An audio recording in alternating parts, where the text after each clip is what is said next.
and more challenge flags. You seem to look after every play. The coaches in the CFL are at least reaching for that challenge flags. Drew, have there been too many to start the year?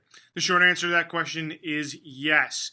In fact, challenge flags up across the league by about 70% through 3 weeks. There were only 112 challenge flags thrown in 2015. There have been 29 already so far, and that doesn't include the first 2 games of this week.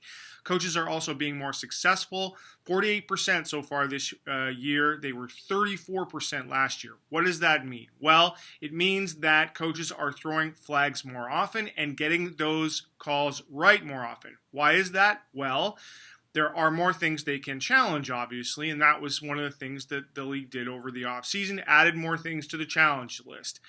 But I think also coaches are more inclined to throw the challenge flag right now because they don't necessarily know the outcome on certain calls like pass interference on offensive pass interference. So they're just sort of throwing them out there and hoping that they get the outcome that they're looking for. Right now, there doesn't seem to be a whole lot of consistency on some of these calls, and that's encouraging coaches to throw the flags. So yes, lots more challenge flags, lots more coaches getting it right, lots more slowing down of the game, lots more irritation. Well, the toughest part might be, Drew, and I don't know how you go about fixing this, is that the officials call the game in real time, game speed, which is obviously very fast.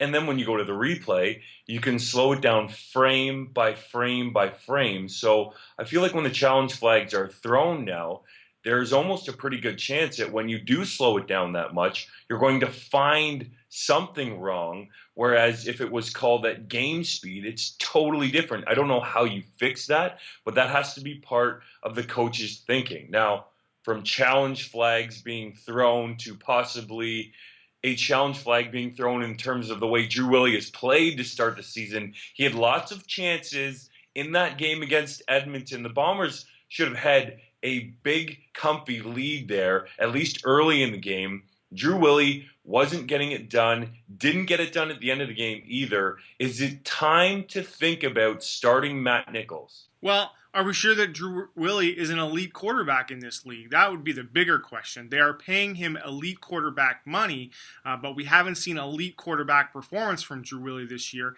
and that's a real problem for the Bombers. If you've invested a ton of your salary cap in one guy and you need him to be an elite level player and he isn't meeting that standard, I don't know how you fix that in the short term. Is Matt Nichols an answer? Potentially, and he might give you a better chance to win, but the Bombers may have to make some decisions about what they do with Willy over the long term as well.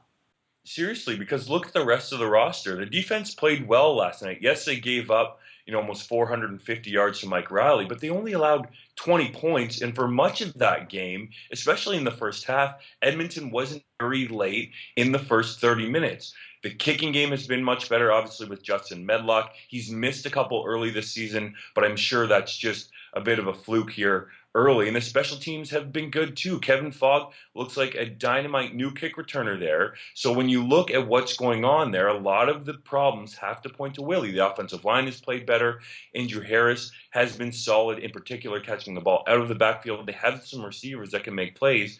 Drew Willy just has not been getting rid of the football and making plays down the field for this Bomber offense. What color is the Drew Willy challenge flag? Is it a black flag? Is that what happens? Oh, maybe it's a white flag. A white flag of surrender.